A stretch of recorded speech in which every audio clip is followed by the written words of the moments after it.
Përshëndetje të gjithëve, në formë zyrtare tani, mirë se keni ardhur në Ridibet, kampionatin kombëtar të debatit. Ky është edicioni 9 që organizata Liburnetik zbaton përmes mbështetjes së Agjencisë Kombëtare të Rinisë dhe AMSHC për të realizuar këtë projekt, i cili vjen me një qëllim caktuar që është pikërisht zhvillimi i mendimit kritik tek të rinjtë e shkollave të mesme. Sot ndodhemi në Elbasan për të zhvilluar debatin e radhës, atë midis dy shkollave, Ibrahim Uça nga Librazhdi dhe Shefqet Guzi nga Gramshi. Dua një dorë trokitje për dyja skuadrat.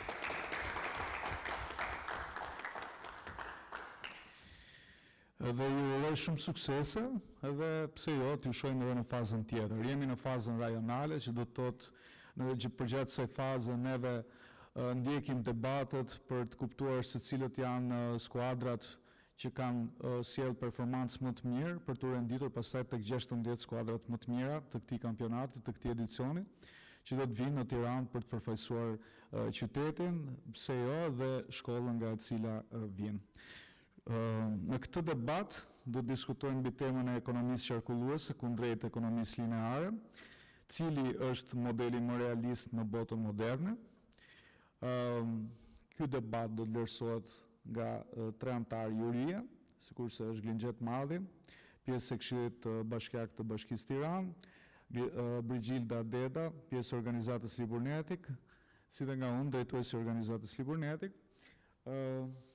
përsa i takon atyre kritereve të vlerësimit që ju keni hasur përgjatë trajnimit që keni marrë në fazën e parë të projektit. E dini që vëmendja, vetbesimi janë disa nga elementet më të rëndësishëm, sepse parashtrimi i argumentave është një nga ato elementet që gjithë secili nga jush e ka, përndryshe nuk do t'ju kishin zgjedhur që t'ishit pjesë e këtij formati. Bëni më të mirën, jepni argumentat, duke i bazuar padyshim tek studimet, tek statistikat që janë arma më e mirë e gjithë secilit për ta përforcuar argumentin.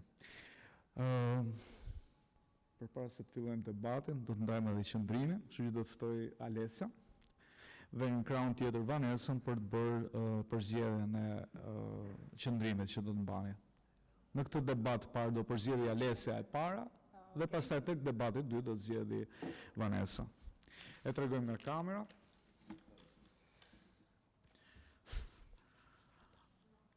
Pro. Edhe Vanesa na e tregon kundër, do na falni, po duket që kemi bërë debat. I fort, padyshim. Ashtu sikurse duhet të jetë edhe debati që do ndjekim tani, ndaj keni 7 minuta kohë përgatitore. Mund të bashkëpunoni me njëri tjetrin, kjo është nga elementet që ne vlerësojmë më së shumti edhe bashkëpunimi në grup, pra bëni grup, ndani ato radhët që do të vendosni përsa i takon ndërhyrjeve që do të keni, dhe sigurisht strategjia është elementi kryesor që duhet të ndërhiqte. Suksese!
rezultatin e skuadrave.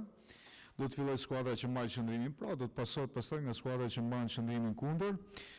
Në mënyrë të alternuar, pa që nevojë të prisni aprovimin tim, mund të vazhdoni dhe sigurisht mund të ndihmoni njëri tjetrin përmes shënimeve pa bërë zhurmë, pra pa tërhequr vëmendjen e askujt.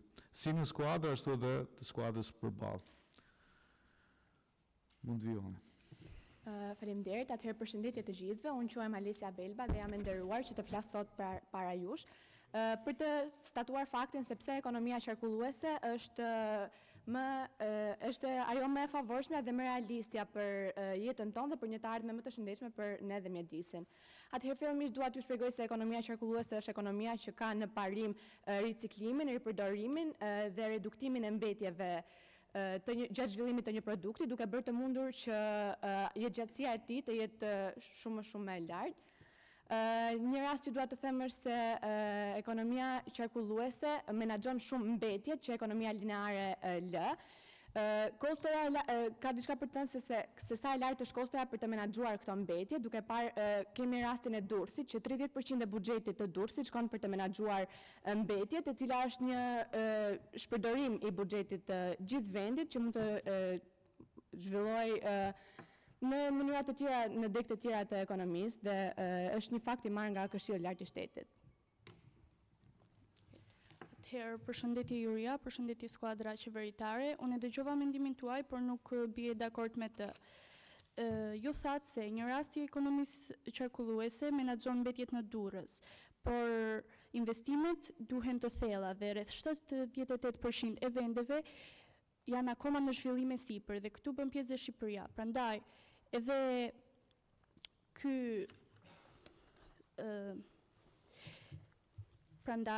edhe pse ne mund të kemi ekonomia lineare mbetet më realiste për tregun e punës, sepse pjesa më e madhe e vendeve të punës aktuale ekzistojnë në sektor që funksionojnë sipas këtij modeli.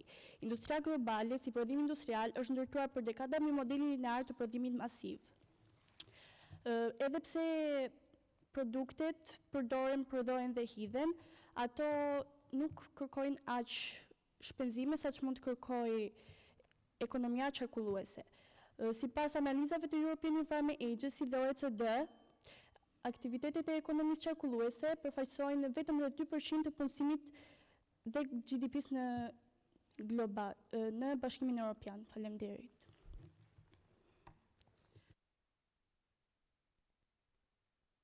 Tranzicioni, një nga arsyet kryesore që gjithë vendet duan është të futen në Bashkimin Evropian. Kjo tranzicioni qarkullues është i pashmangër. Një nga kriteret kryesore që duan të plotësojmë ne është 65%, riciklimi. Po në vendin tonë riciklimi është sot vetëm 18%. Deri në 2035 ne duhet të arrijmë këtë lloj opsioni që të futemi në Bashkimin Evropian. Mund të japim shembull kryesor siç është Gjermania, që ka 67% riciklimi. Do të thotë që ky plan nuk është funksional vetëm në letër, por është funksional edhe në praktikë. Një nga vendet tjetër që po i afrohet shumë këtij riciklimi është Slovenia, me 60% riciklimi, një nga vendet më të suksesshme në rajon. Kjo na bën dhe neve që duhet të mësojmë nga këto vende dhe të arrijmë tranzicionin qarkullues të pashmangshëm. Të dhënat për Gjermaninë dhe Sloveninë janë marrë sipas Instatit në vitin 2023.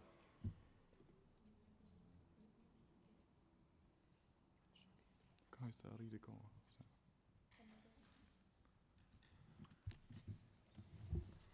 Përshëndetje Juria, përshëndetje skuadra qeveritare. Në kundërshtim të mendimit tuaj, unë mendoj se edhe pse ekonomia qarkulluese është një model më i dëshirueshëm, ekonomia lineare vazhdon të jetë më realiste. Pasi përshtatet më shumë realitetit. Mentaliteti përdor dhe hidhe vazhdon të jetë një ndër vazhdon të jetë mentaliteti përdor dhe hidhe është shumë i përhapur në ekonominë globale. Në më pak se 9% e mbetjeve në të gjithë botën riciklojnë, ndërsa pjesa tjetër shkon si mbetje ose përdoret vetëm një herë. Mbi 2 miliard ton mbetje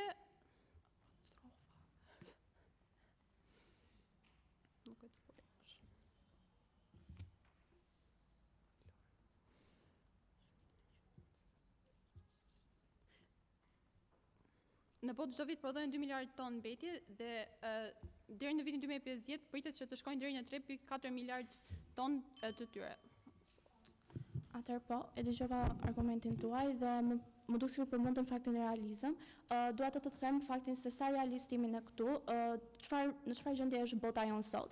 Mund ta shohim shumë që jemi afër luftrave, edhe ndoshta nuk ka ardhur direkt në vendin tonë, por ka dikuar shumë në çmimet dhe rritjen e çmimeve në vendin tonë dhe këtë gjë ne po e shohim çdo ditë.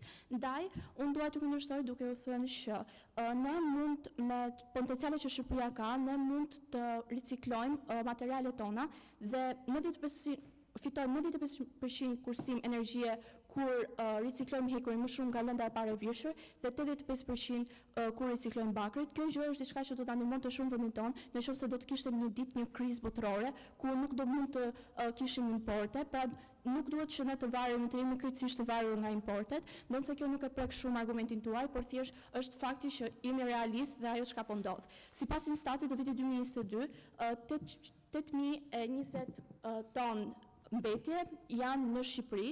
Kjo gjë do të thënë ne mund ta përdorim si burim dhe jo më si mbetje dhe ta përdorim atë në të mirën tonë. Faleminderit. Përshëndetje Juria dhe skuadra opozitare.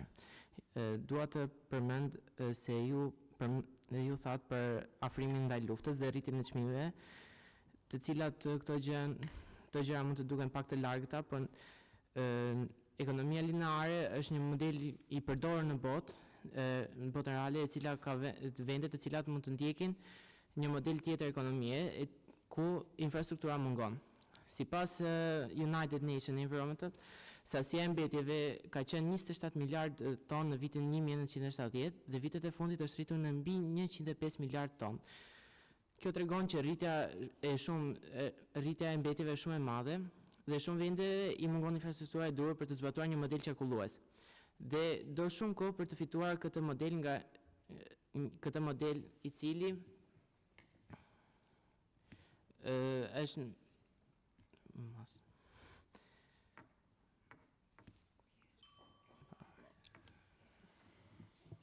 Përshëndetje, doja të shtrija debatin duke marrë shkas edhe nga shoqja parafolse tek ekonomia qarkulluese. Ekonomia qarkulluese është më realiste dhe më shëndetshme sepse mbetet të mëdha që ekonomia lineare lë mbushin plot landfillet, të cilat shkaktojnë dotjen në mjedis. Në rastin e ekonomisë lineare, ligjet mjedisore nuk zbatohen as në 50%, gjë që çon në ndodhje të mjedisit që asnjë nga ne nuk e do.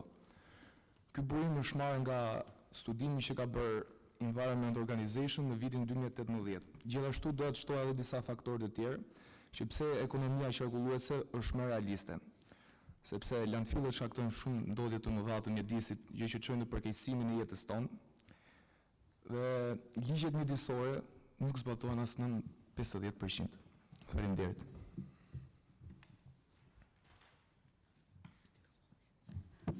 Atëherë, përshëndetje Juria, përshëndetje skuadra qeveritare. Gjova mendimin tuaj dhe respektoj sepse tha që ekonomia qarkulluese është vërtet efektive, por nuk jam shumë dakord me këtë, sepse kalimi drejt saj sjell shumë kosto të larta fillestare. Dhe për shumë bizneset e vogla kjo mund të jetë një gjë shumë e vështirë. Atëherë, ndryshimi drejt kësaj ekonomie do të sjellë investime të reja në teknologji, në infrastrukturë dhe në procese të reja prodhimi. Në teknologji marrim një shembull si mbledhja e telefonave Apple në vitin 2019 sipas raportit të Institutit të BE-s, rezulton se vetëm 20% e gjithë plastikës arriti të riciklohet. Ndryshimi nga ekonomia lineare do të sjellë sipas organizatës botërore për zhvillim ekonomik, jep një transformim i cili kërkon mijëra euro investime në inovacion dhe në infrastrukturë. Sipas Bashkimit Evropian, vetëm rreth 20% e gjithë plastikës arrin të riciklohet plotësisht, kurse pjesa tjetër humbet si mbetje.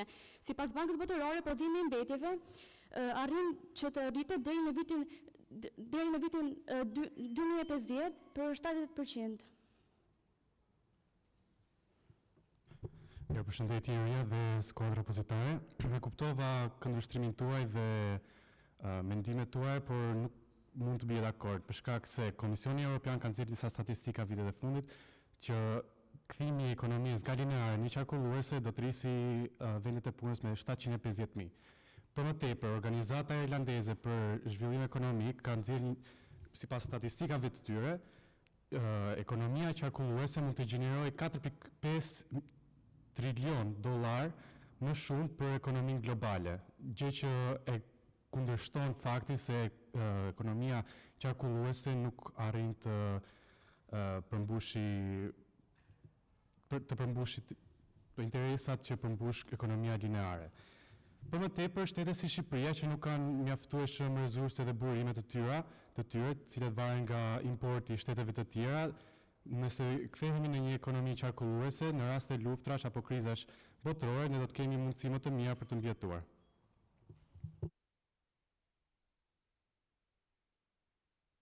Skuadra kundërshtare respektoj dhe kundërshtoj njëkohësisht argumentin tuaj, sepse ajo që ju thatë është njësoj si të prishëshuar një vjetër para se ndërtoj shtren. Ju përmendet shtimin e vendeve të punës, por harroni se sa punë mbasin nga sektorët aktual. A më ndryshoj brenda natës një sistem ekonomik i cili ka dominuar për më shumë se 200 vitesh? Përgjigjen për këtë një ka dhënë sociologu gjerman Art Dahrendorf, i cili ka thënë se sistemet, institucionet, strukturat më ndryshojnë brenda natës me vetëm një ligj, por shoqëria që do kërkonte dekada dhe shekuj. Megjithëse ekonomia qarkulluese tillon ideale, realiteti global tregon diçka tjetër. Më shumë se 60% e industrive ndërtuara mbi konsum të shpejtë dhe prodhim masiv, gjë që e bën kalimin drejt ekonomisë qarkulluese të vështirë dhe të kushtueshëm. Kosta arrin deri në 3 herë më lart se prodhimi i materialit të ri. Kur do të paguaj kostot e ritransformimit, duke patur parasysh se riciklimi nuk arrihet asnjëherë 100%, sepse gjithmonë ka humbje materiale dhe energjie. Ekonomia globale nuk mund të arrihet sipas idealeve të ekonomisë qarkulluese, por sipas strukturave reale të ekonomisë lineare, sepse si mund të ndërtohet një sistem ekonomik i cili nuk përballet me vështirësitë e realitetit. Faleminderit.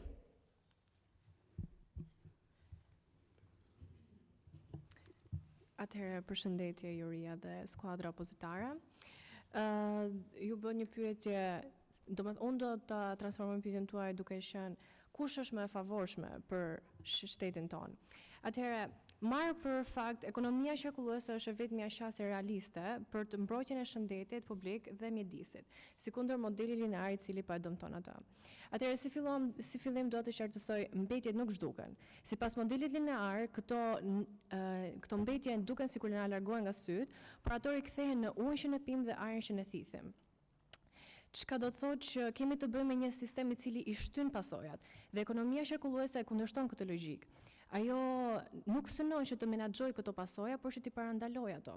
Dhe nëse ne i rikthejmë këto mbetje me anë të ripërdorimit dhe riciklimit, ne jo vetëm që ulem dhe ndotjen e ajrit, por edhe mbrojmë shëndetin ton publik. Sipas Instatit të vitit 2022, Shqipëria gjeneroi rreth 820.000 mbetje ton urbane dhe vetëm 18% riciklohen dhe pjesa tjetër përfundojnë në landfille, 76.6%. Do të thotë që kemi të bëjmë dhe duke marrë shkas dhe nga rasti i Vlorës së Korrikut 2024, që djegja jo vetëm që solli pasojat e gazeve të toksike si dioksina dhe furina, por gjithashtu dëmtoi dhe turizmin dhe shëndetin e banorëve. Atëherë, përshëndetje Juria, përshëndetje skuadra qeveritare. Sigurisht që mbetjet nuk zhduken, por ne në anë të ekonomisë lineare ulim ndikimin e tyre. Duke ditur që ekonomia lineare është më realiste në botën moderne, ndryshe nga ekonomia qarkulluese e cila ndjek atë logjikën me të reduktojnë mbetjet, ekonomia lineare ndjek logjikën merr prodho përdor hidh. Një shembull i qartë është kompania Apple, e cila prodhon produkte të reja çdo vit si iPhone.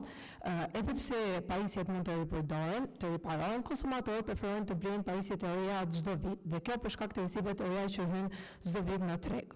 Edhe pse ekonomia qarkulluese është më e qëndrueshme, ekonomia lineare është më realiste në botën moderne.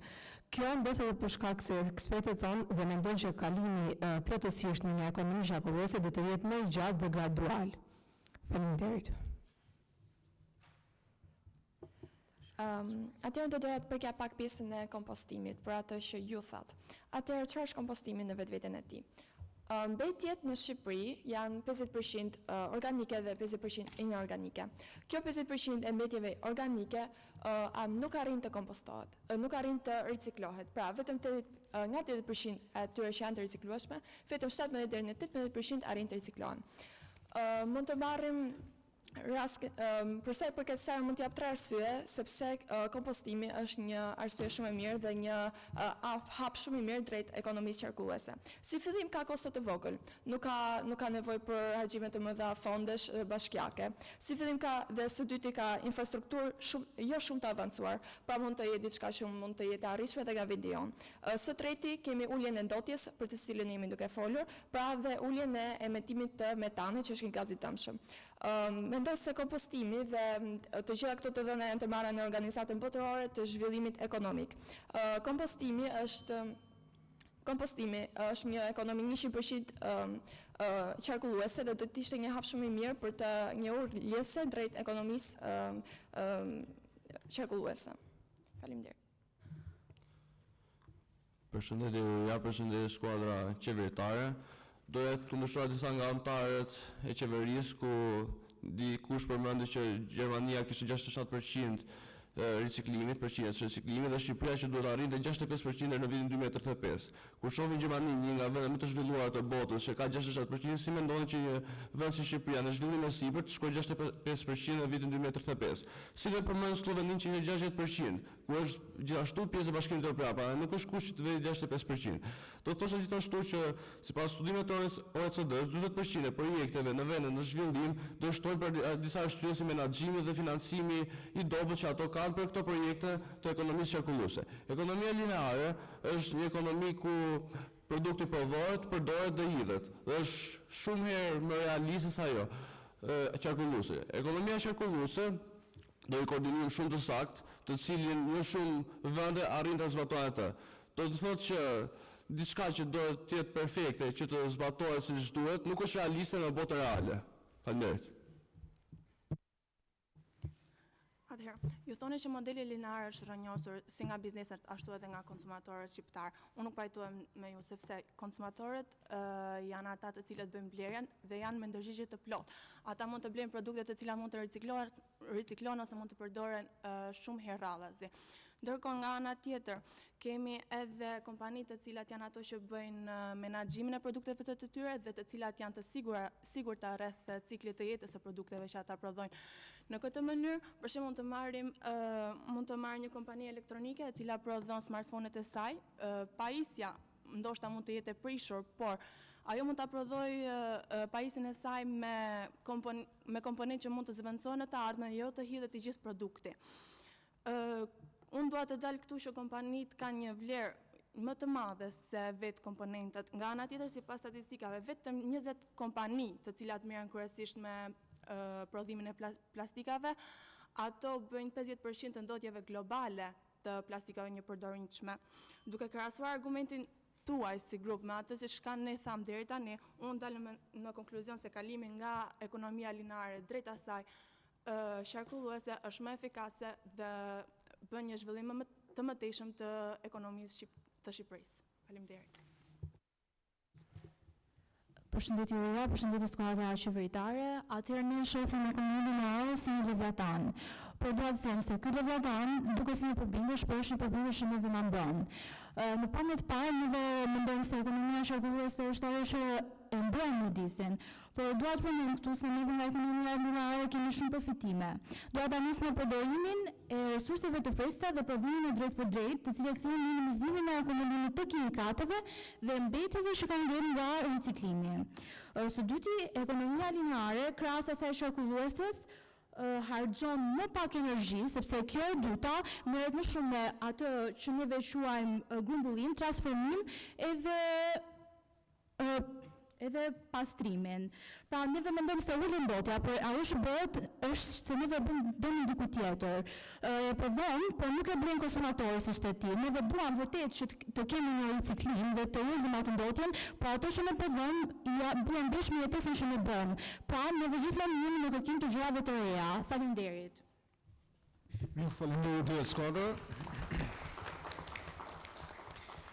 Pa unë mërko do të vjen me debatin e dytë, debatin e liderave.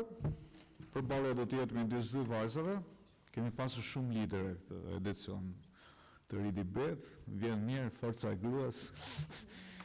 Është realisht një statistikë që tani që po e mendoj, kanë qenë më shumë vajza debatuese se sa djem.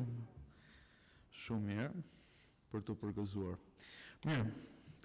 Në debatin e dytë, ndryshe nga debati i parë i cili trajton temat e paketave kërkimore, janë tema spontane, të cilat janë thjeshtësisht të përgatitshme. Sigurisht kjo me ndihmën e grupit, pra roli i grupit është mjaft i rëndësishëm edhe në debatin e dytë. Do të përzielim temën tani. Hajde Glinxher.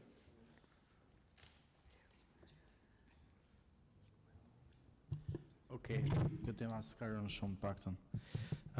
Tema është, ndjekja e arsimit publik është forma më e mirë e edukimit. Pra ndjekja e arsimit publik është forma më e mirë e edukimit. Do të ndajmë tani edhe qëndrimin. Hajde një vajza.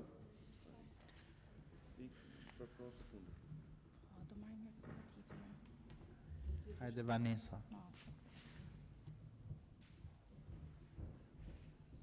Pro sekundër. Po. Ndjekja e arsimit publik është forma më e mirë e edukimit. Pro do t'jetë Vanessa, kundër do t'jetë Alesja. Po. Faleminderit juve, 7 minuta kohë përgatitore.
përqendrohet pikërisht tek tema sa i takon arsimit publik si forma më e mirë e edukimit.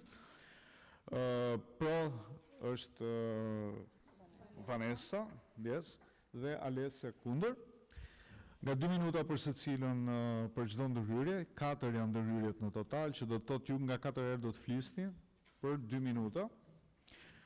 E rëndësishme është që argumentet mos t'i ezauroni që në fillim, që do të thotë të mbani radhën, nëse nuk e mban dot lideri sepse përfshihet nga debati dhe është normale. Dikush që është pranë ti mund t'i thotë që shiko se kjo është hera e fundit që do flasësh, kështu që bëj një përmbledhje ose jepi drejtim debatit, pra jepi një përfundim, sikur se duhet jetë. Kështu që shumë suksese, mund të filloni.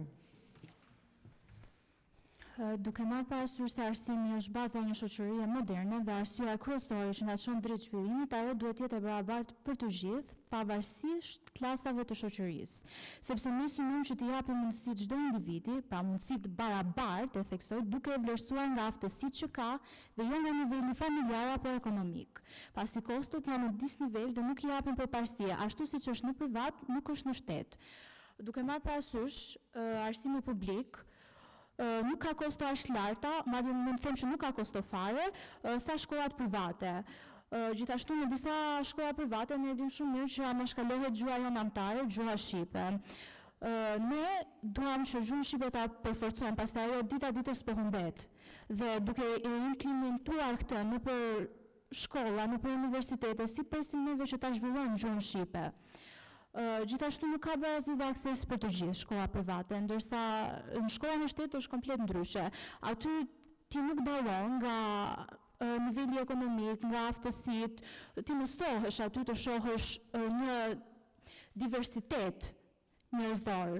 Ndërsa në shkollën private është qartë që ata që kanë mundësi ta paguajnë shkojnë. Socializimi dhe diversiteti që thash dua ta theksoj sepse është ndryshe. Nuk mund të ndihesh një lloj në një shkollë private dhe në një shkollë publike. Në një shkollë publike aty jenë të gjithë të barabartë, ndërsa në një shkollë private ndryshon. Standardet nuk janë të njëjta, standardet arsimore. Vërtet mund të themi se privati ka kushte më të mira, por të njëjtat kushte ka edhe shkollat publike. Për shembull, marr si shembull gjimnazin tim, është ai që u rregulluar nga bashkia dhe ka pothuajse të njëjtat kushte siç kanë shkollat private. I kemi pothuajse të gjitha ato kriteret që ne mund t'i përmbushim të një shkolle private. Madje mendoj se edhe mësuesit, dhe e them me bindje që edhe mësuesit janë më me eksperiencë në shkollat publike, sepse ata njihen me më shumë situata të cilat nuk ndodhin në shkollat private. Okej, përshëndetje edhe një herë të gjithëve. E vlerësoj shumë argumentet që të gjitha që ti dhe, megjithëse nuk jam dakord me to dhe më duhet t'i kundërshtoj. Fillimisht që shkollat private nuk janë të barabarta për gjithë për sa i përket nivelit ekonomik. Për këtë nuk jam dakord, pasi ne kemi vënë që të gjitha shkollat private, të gjitha, janë të gatshme të ofrojnë bursë për të gjithë nxënësit të cilët kanë një nivel të lartë arsimor. Ata thjesht duhet bëjnë një provim pranues dhe shkollat private ju ofrojnë atyre arsimimin pa asnjë lloj detyrimi ekonomik. Thjesht gjithashtu që shkollat private po bëjnë pjesën e anashkalimit dhe harrimit të gjuhës anëtare, as për këtë nuk jam dakord, sepse kemi shkollën private Turgut Özal, e cila gjuhën anëtare e ka të gjithën tek lënda e historisë, tek lënda e gjuhës, tek lënda e gjeografisë, të gjitha këto janë në gjuhën anëtare dhe gjuha anëtare praktikohet shumë. E vetëm në moment ku gjuha e huaj praktikohet janë lëndet shkencore, të cilat ato i ndihmojnë shumë pasi ne dimë shumë mirë që shkollat private kanë shumë më shumë mundësi për t'ju vënë të rinjve, për mundësi për të shkuar jashtë shtetit apo mundësi dhe për të integruar andej. Dhe të njohësh një gjuhë të re është gjithmonë një shtesë më e madhe, pra unë nuk e shikoj se si humbje këtë, unë e shikoj si thesar. Thjesht që nuk kanë akses të gjithë tek shkolla private. Kjo është gjithashtu një gjë që unë shikoj të bukur dhe jo problem, sepse tek shkollat private shkojnë pra vetëm ata nxënës që kanë interes për të mësuar, duke e parë se gjimnazet e sotme ka shumë nxënës pa nivel, ka shumë nxënës që nuk janë të interesuar të mësojnë dhe ato të provojnë ty mësimin, pra se mësuesi do lodhet një herë do merret me dikush që nuk ka interes. Ndërsa në shkollat private kjo nuk ekziston, sepse mësuesit merren vetëm duke shpjeguar mësimin. Pastaj për këtë kushteve dua të ndaloj shumë aty, duke thënë se shkollat private kanë laboratore të ndryshme për të zhvilluar mësime të shumta, të cilat ti në një gjimnaz normal realiteti është që nuk e zhvillon dot. Pavarësisht se ju thatë se shkolla juaj përmendet se shkolla jote. S'ka që, jo, vazhdoj se. Ju tha se shkollat private ofrojnë bursë, por bursa kërkon aftësi. Një aftësi që jo të gjithë e kanë dhe jo të gjithë janë të fokusuar vetëm tek një gjë. Për sa i përket Urgut Ozalit, jam më informuar për mënyrën se si zhvillohen orët e mësimit, pasi kam një mikën time, e cila ishte në më dyshë pas se të shkonte dhe arsyeja kryesore ishte gjua. Dhe neve nuk njihemi vetëm me Urgut Ozalin, por ka plot shkolla të tjera të cilat nuk i bëjnë lëndët në gjuhën shqip. Dhe bursa gjithashtu afrohet vetëm për nxënësit me mesatare të arsyeshme. Po këta nxënësit e tjerë që nuk kanë mesatare për ta kapur bursën, ç'do bëhet me këta? Nuk është, doja të thoja dhe që duhet një kosto më lartë dhe do i qëndroj kësaj dhe duke marrë parasysh që paga minimale në Shqipëri është 400 deri në 500.000 lekë, si mund ta marrim neve një shkollë të tillë me këtë pagë minimale. Pra duhet që ekonomia të jetë në bazë nivel me gjërat që neve kërkojmë këtu në Shqipëri. Dhe për sa i përket laboratoreve, jam shumë e bindur që në strukturat e tyre inxhinierike kanë një farë kriteri dhe mendoj që normalisht ajsa privati nuk mund t'i arrijnë, por edhe mbrapa ajsa neve mendojmë se janë shkollat publike nuk janë. Faleminderit. Atëherë, ti the që kemi një mikën tënde në Urgut Ozal, nda kemi të njëjtin problem, edhe unë kam një mikën në Urgut Ozal që më tregon se çdo gjë për mënyrën e mësimdhënies atje dhe unë që jam në gjimnaz publik arrit të bëj diferencën. Dhe më besoj që është shumë e lartë. Ti përmendë se atje mund shkojnë vetëm nxënësit me mesatare të lartë. Çfarë do të bënin nxënësit me mesatare? Pa mesatare. Nxënësit pa mesatare kanë shkolla profesionale të ndryshme, tek të cilat mund të drejtohen, sepse ne kemi parë shumë nxënës që kanë mbarojnë pjesën e gjimnazit dhe shkojnë direkt tek ose shkojnë jashtë shtetit, ose shkojnë tek këto punët pra nuk vazhdojnë në shkollë sepse gjimnazi ty nuk të jep mundësi që ti domethënë të marrësh një drejtim total. Për këtë nxënës që janë pa mesatare nuk mund të ndjekin një shkollë private në gjimnaz, por mund ta bëjnë një shkollë private profesionale, e cila i ndihmon ata shumë që të arrijnë një drejtim në jetë.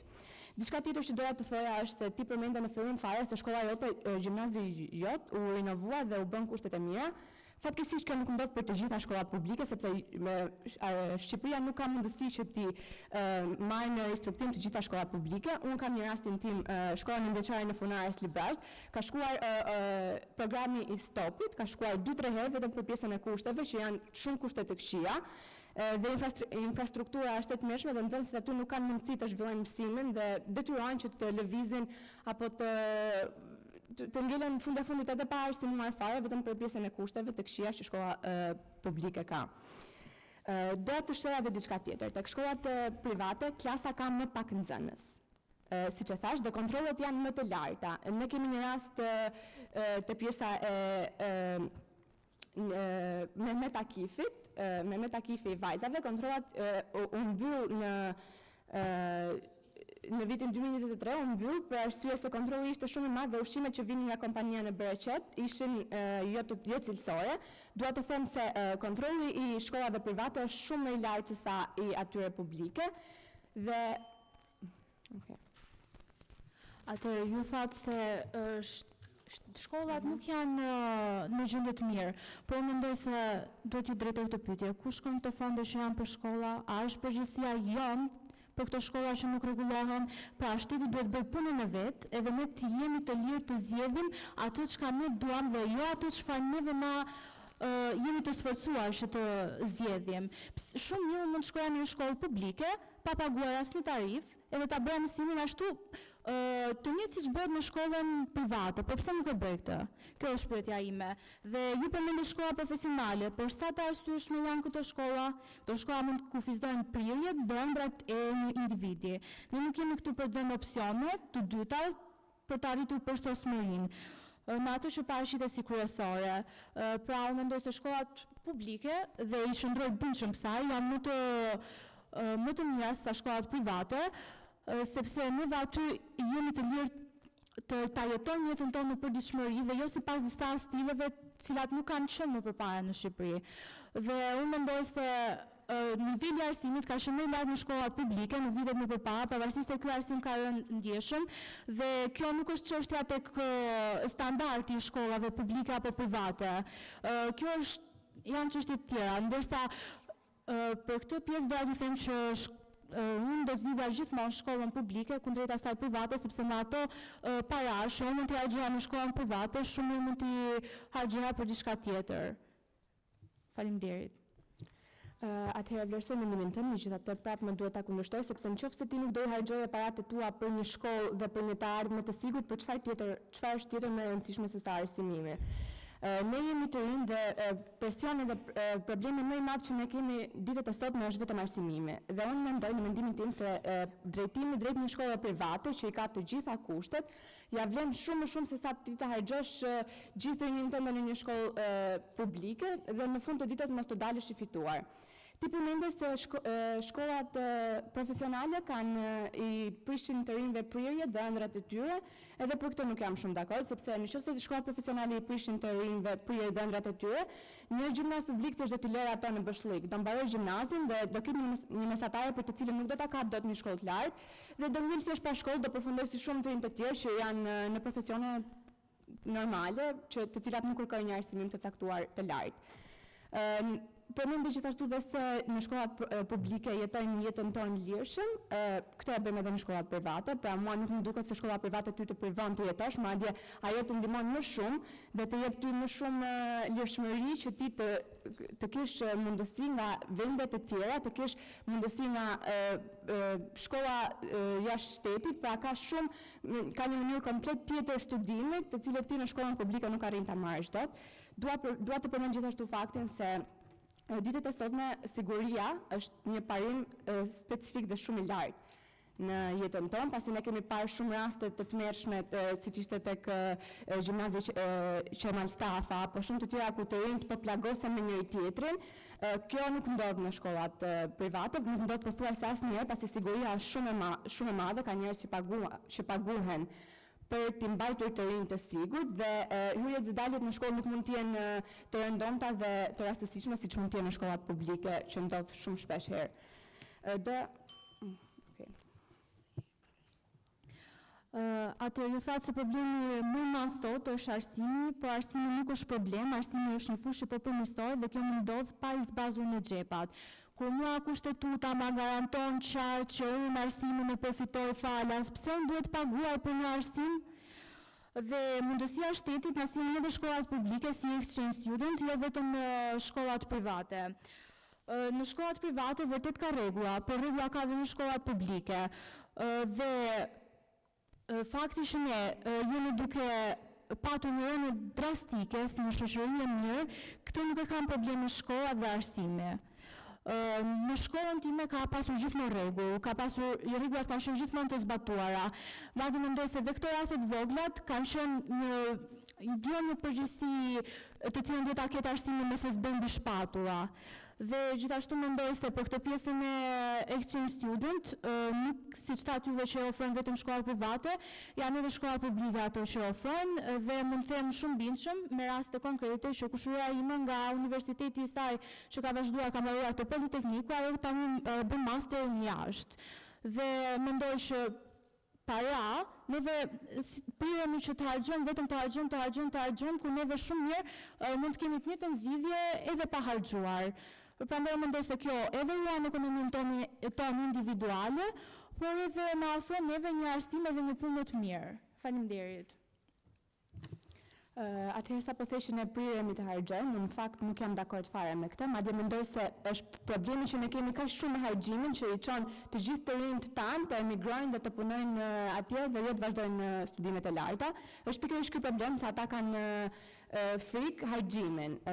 Dua të them ti përmendë pak Politeknikun, por nuk mund ta lë pa përmendur universitetin privat Wheatin, i cili ka më shumë bashkëpunim me Erasmusin në Republikën e Shqipërisë se sa çdo universitet tjetër, qofshin ato publike apo private, dhe dua të them se kemi vënë se të gjitha institucionet private kanë konkurse të ndryshme dhe i frymëzojnë nxënësit që të rritin në mendimin e tyre kritik, që të kenë pra mundësi për më shumë, gjithmonë për të çuar ata më lart. Dhe gjithashtu fole për shkollën tënde, që është shkolla publike dhe i menaxhon problemet dhe që i ka rregullat e mira, por fatkeqësisht shkolla jote publike nuk përfaqëson të gjitha shkollat e tjera publike.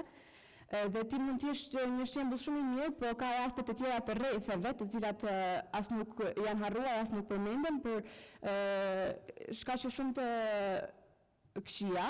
Thash që ndoshta për ju nuk ishte shumë e rëndësishme, por për mua infrastruktura e një shkolle dhe mundësitë që ajo t'jep janë shumë të rëndësishme.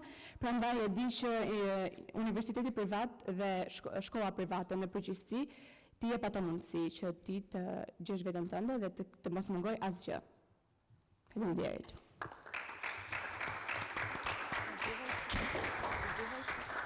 Mirë, ne po mblidhemi tani të bëjmë vlerësimin dhe t'ju japim pikët pas pak. Faleminderit edhe një herë.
që bët më saktë. Ishte një debat i mirë, prisja ndoshta më shumë, duke qenë se pash edhe atmosferën e fillimit që ishte shumë të zjarrt, energjik dhe pozitiv. Ndoshta ra pak ajo energjia përgjatë debatit, emocionet me siguri bëjnë të vetën, sigurisht edhe përballja e argumentit e trajtimit temës nuk është një temë lehtë. Absolutisht është një temë e vështirë edhe do përgatitje dhe do njohje të mirë të saj. Nuk mund të them që ishit përgatitur goxha. Do kisha preferuar ndoshta një rrjedhshmëri më të mirë të gjithë debatit përsa i takon asaj çfarë ndoqëm. Kishte disa elementë shumë të mirë, vajza, nuk e di si e ke emrin, Elona ishte shumë e përpikt, kundër përgjigja nga vajza tjetër, si e ke emrin? Irda? Shumë e mirë, domethënë, ajo çfarë do doja të kisha të shija për gjatë gjithë debatit do ishte pikërisht kjo ndërhyrje, kjo përplasje. Ky ishte domethënë si thua piku i gjithë përsa më takon mua personalisht. Dhe vlerësimi im është bërë pikërisht duke u bazuar tek ky si element i një debati të mirëfillt. Pjesa tjetër sigurisht kishte edhe përsëritje, u përqendruat ndoshta tek pjesa e aspektit ekonomik, financiar, diku argumentet ishin të papërfunduar, ngelnin diku më shumë tek dhënia e statistikave apo e studimeve, edhe djali kishte një argument shumë të mirë. Si e ke emrin? Ishte goxha, domethënë i plot, i bindur, kishte një vetbesim që duhet ta kishin të gjithë antarët e skuadrave respektive. Unë të paktën personalisht kam votuar në nivel të barabartë për sa i takon debatit në tërësi. Për sa i takon liderave, ishte debat i mirë, ndoshta duhet kishte sjellë më shumë studime statistika që mbronin pikërisht pse arsimi është publik, është forma më e mirë e edukimit.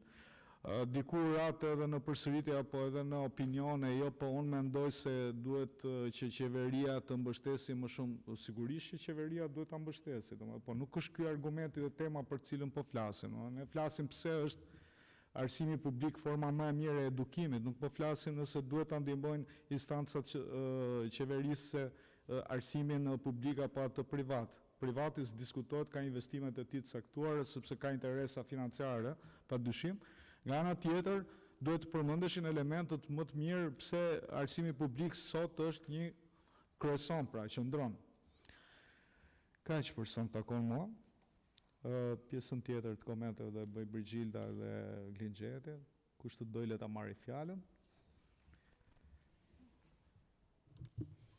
Përshëndetje gjithëve.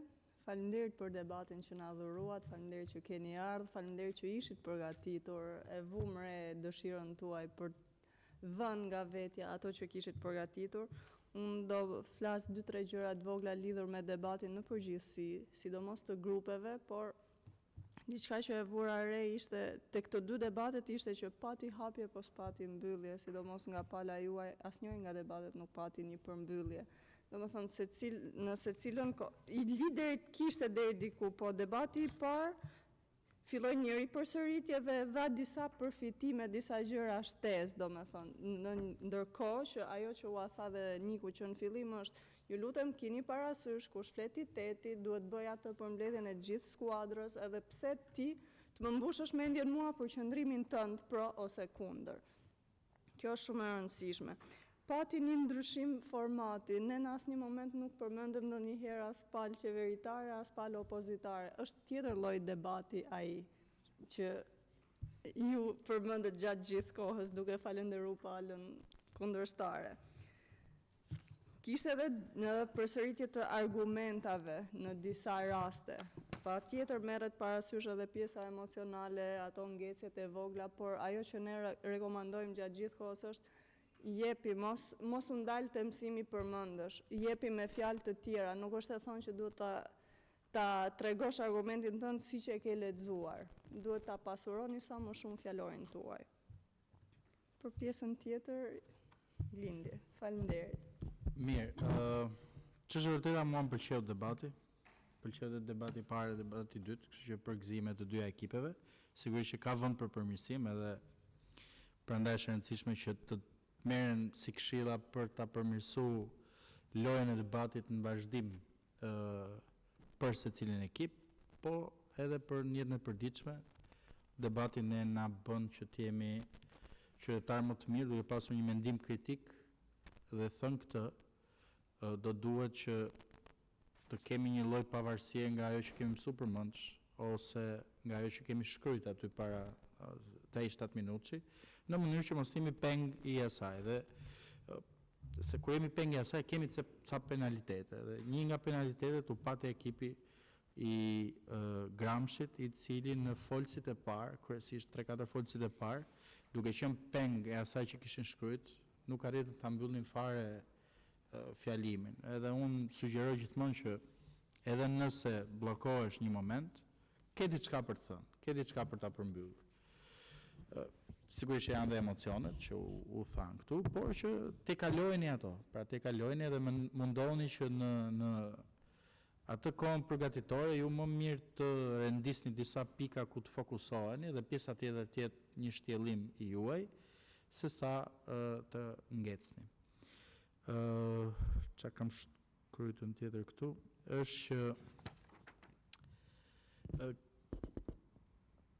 mendoj që linja logjike nga debatuesi parë deri te debatuesi 8 nuk erdhi siç duhej, pra nuk erdhi në veshët tanë siç duhej me argumenta jo gjithmonë të njëjtë, jo gjithmonë përsëritur, por me një argument që vjen nga debatuesi parë deri tek i 8 në mënyrë që edhe mbrojtja e temës ose qëndrimit tuaj të vi e kompletuar. Kjo është një gjë tjetër.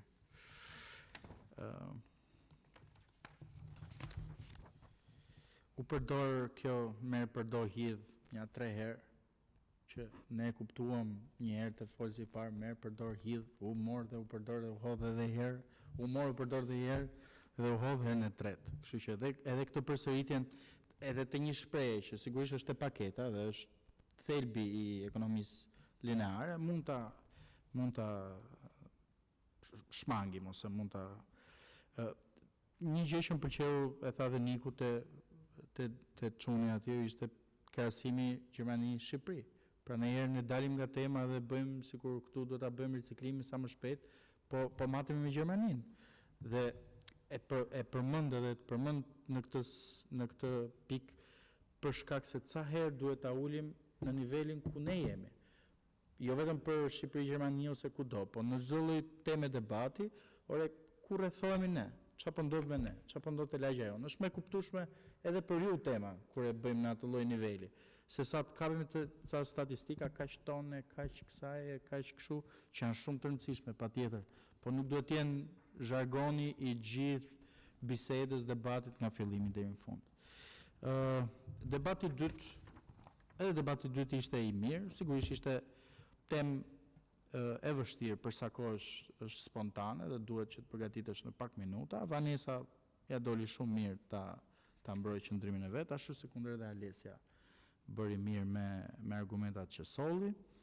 Dy gjëra që kam shënuar këtu, që i kam edhe çik me merak, është jo vetëm për debatin, por edhe për kuptimin. E para, shkolla profesionale nuk është për ata që janë në nivel më të ulët akademik ose mesetar më të ulët. Sigurisht kjo është një gjë që ka qenë në Shqipëri si stereotip, ose njerëzit ose nxënësit që nuk pranoheshin të një shkollë për shkak mesatarës detyroheshin zgjidhnin një shkollë profesionale, po ne na takon si brez që ta ndrojmë të qasje, edhe kjo qasje ndrohet edhe në debate të këtij niveli. Pra shkolla profesionale është për të marrë një profesion.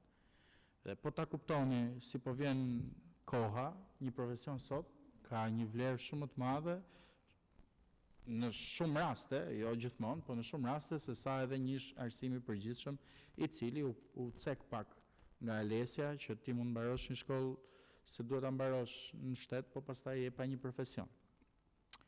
Kjo ishte një. E dyta që më pëlqeu nga Vanesa ishte kushtetuta, ose edhe barazia, edhe mundësitë e barabarta, më pëlqeu si term, edhe është nocion që vlen.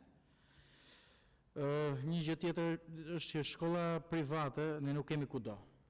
Pra një nxënës që vjen nga fshati, nuk I themi dot që duhet shkojmë patjetër në privat, te Turku Tozal, sa I shketi shkollën shtetërore ka. Edhe u tha pak nga Vanesa kjo puna e shtetit, po që nuk qëndronte shumë te mënyra se si e the. Gjithsesi ju përgëzoj për debatin të dyja ekipeve edhe të dyja liderëve. Unë do jap pikë tani. Në këtë fazë nuk kemi të eliminuar, kemi vetëm mbledhje pikësh, kështu që do shohim si do jenë debatet nivel kombëtar dhe pikëzimi dhe pastaj do shohim ecurin. Për shkollën Ibrahim Muça janë grumbulluar 203 pikë dhe për shkollën Shevqet Guzi janë grumbulluar 193 pikë. Shumë suksese.